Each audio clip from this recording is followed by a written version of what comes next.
সত্য মানবতার মুক্তির উৎস, সকল শান্তি দৈদাহানের খুশির উৎস, সকল ঈদের দাতা আল্লাহ হাবিব রহমতুল্লিল আলামিন সাল্লাল্লাহু আলাইহি ওয়াসাল্লামের প্রতি সালাত সালামের সাথে শুরু করছি। যারা দুনিয়াতে মানবতার মুক্তির জন্য, মানব জীবনে খুশি শান্তি নিরাপত্তার জন্য যুগে যুগে কালে কালে মুসলিম অমুসলিম যারাই হোক ত্যাগ স্বীকার করেছেন, অবদান রেখেছেন, তাদের সবার প্রতি সম্মান জানিয়ে আজকের ঈদের শুভেচ্ছা বার্তা শুরু করছি।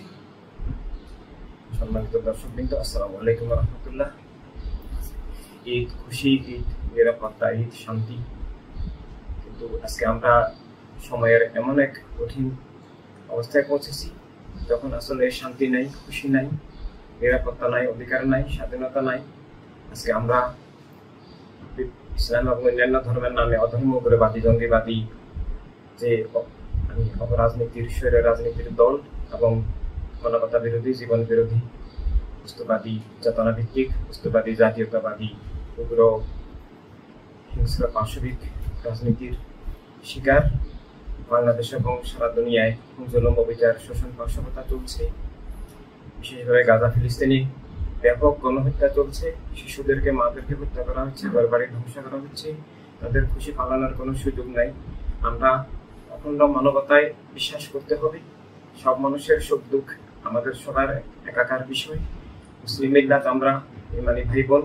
আমাদের একার সংকট অপরের সংকট, একার সুখ অপরের সুখ। ঠিক মানুষ হিসাবেও যে কোনো মানুষের সংকট আমাদের সবার সংকট। এই অবস্থায় সত্যিকারভাবেই পালনের পরিবেশ নাই। বাংলাদেশও বিশেষভাবে বিগত স্বৈরাচারী আমলের পর মানুষ মুক্তির আশায় আন্দোলন করেছিল, কিন্তু মুক্তি আসে নাই। আগের চেয়েও ভয়ঙ্কর সামাজিক, রাজনৈতিক, রাষ্ট্রীয় স্বৈরতন্ত্র, দর্শনতন্ত্র কায়েম হয়েছে। সরকারি পৃষ্ঠপোষকতায়, সরকারি প্রশ্রয়ে ইসলামের নামে অধর্ম উগ্রবাদী, জঙ্গিবাদীদের তাণ্ডব চলছে। অপরাজনীতির দস্যুতা চলছে, ক্ষমতার লড়াই চলছে, রাষ্ট্র জবরদখলের লড়াই চলছে। ঈদের উৎসব ইসলাম, ইসলামের আসল ধারা, ইসলামের আল্লাহ ইসলামের দেওয়া, আহলে রাসূল সাহাবা কেরামের, ইমামদের, ওলিদের দেওয়া যে শান্তির, মানবতার, কল্যাণের, ভালোবাসার যে ইসলাম, প্রেমময় ইসলাম, সব মানুষের অধিকার, স্বাধীনতা ভিত্তিক যে সব মানুষের কল্যাণের ইসলাম, সেটা এখন নাই। এখন ইসলামের নামে ওয়াহাবিবাদ, মওদুদিবাদ, সালাফিবাদ, শিয়াবাদ, তালেবান ইত্যাদি জঙ্গিবাদী আগ্রাসনে একদিকে যেমন ইসলাম সম্পূর্ণ ধ্বংসের মুখে, অপরদিকে মুসলিম মিল্লাত ধ্বংসের মুখে, মানবতা ধ্বংসের মুখে, রাষ্ট্র জবরদখলের মুখে, রাষ্ট্র ধ্বংসের মুখে। বাংলাদেশে আমরা ভয়ঙ্কর ভাবে উগ্রবাদী, সাম্প্রদায়িক, স্বৈর রাজনীতির প্রাদুর্ভাব দেখতে পাচ্ছি। সারা প্রতিদিন হাজার হাজার খুন হচ্ছে, ঘরে বাড়িতে ডাকাতি হচ্ছে, মা বোনদের, ভাইদের, শিশুদের কারোই নিরাপত্তা নাই, ঘরে বাইরে নিরাপত্তা নাই, ঘরের ভিতরে ঢুকে ডাকাতি হামলা হচ্ছে। দেশটা রাষ্ট্রহীন একটা মারাত্মক বন্য জগতে পরিণত হয়েছে।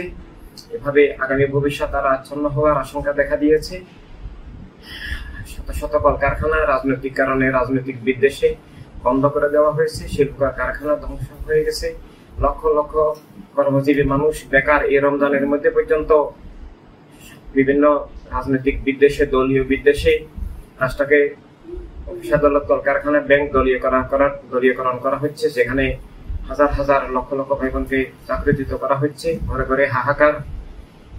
এই অবস্থায় আসলে ঈদ পালনের কোনো পরিবেশ নাই। আর এই পালনের পরিবেশ আনার জন্য আমাদেরকে আল্লাহ সাল্লামের দেওয়া যে সব মানুষের কল্যাণে, সব মানুষের ভালোবাসায় রহমতুল্লিল আলামিন সাল্লামের দেওয়া যে রহমতের জীবন, শান্তির জীবন, খুশির জীবন, আনন্দময় জীবন পালন করার জন্য আমাদেরকে সব মানুষকে মানবতার রাষ্ট্র প্রতিষ্ঠা করতে হবে, যেটা মুসলিম ও মুসলিম নির্বিশেষে সব মানুষের জীবন, শান্তি, খুশি, নিরাপত্তা, অধিকার, স্বাধীনতার রাষ্ট্র, যেখানে ধর্মের ভিত্তিতে বা বর্ণের ভিত্তিতে, লিঙ্গের ভিত্তিতে, পেশার ভিত্তিতে, দল, মতবাদ, আদর্শের ভিত্তিতে মানুষের বিভেদ, বৈষম্য হবে না। এক আল্লাহর সৃষ্টি হিসাবে আল্লাহ তাআলার ভালোবাসায় সব মানুষকে ভালোবাসা, সবার জীবন, নিরাপত্তা, অধিকার, স্বাধীনতাকে রক্ষা করার জন্য আমরা সব মানবিক মানুষকে, আমরা সব ইমানদার মানুষকে ঐক্যবদ্ধ হয়ে মানবতার রাষ্ট্র প্রতিষ্ঠা করতে পারলেই আমাদের সত্যিকারের সার্থক ঈদ, নিরাপত্তা, শান্তি, খুশি আবার ফিরে আসবে।